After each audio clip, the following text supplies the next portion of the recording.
While this is an EV Macan, it won't be called Macan EV or Macan Electric.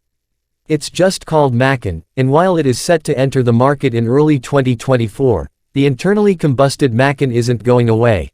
While this is an EV Macan, it won't be called Macan EV or Macan Electric.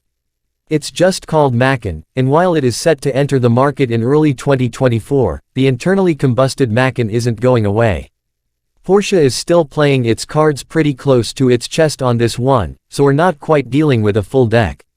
The electric Macan's PPE platform will deliver a battery pack with a capacity of around 100.0 kWh, with a range that Porsche says will test well beyond 500 km on the European WLTP test.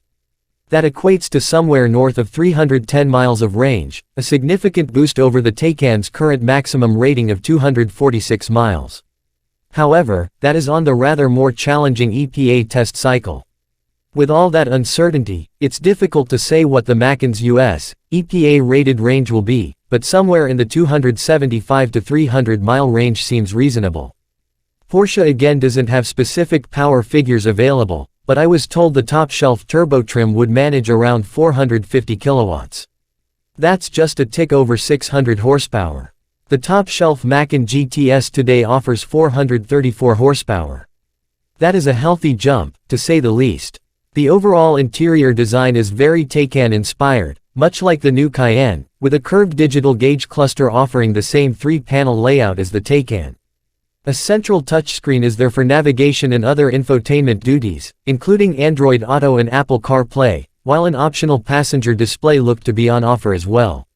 Much of the dash was covered in fabric during my drive.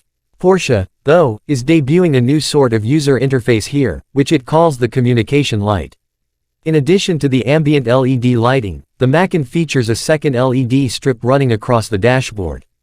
This can optionally be used as a sort of simple indicator for things like drive mode changes. It can also flash for certain driver alerts and even pulse along with the Macan's launch control. It's a simple but effective feature. Dimensionally, I had plenty of room in the rear seat, and a pair of USB-C ports back there should keep your passenger's devices happy, too.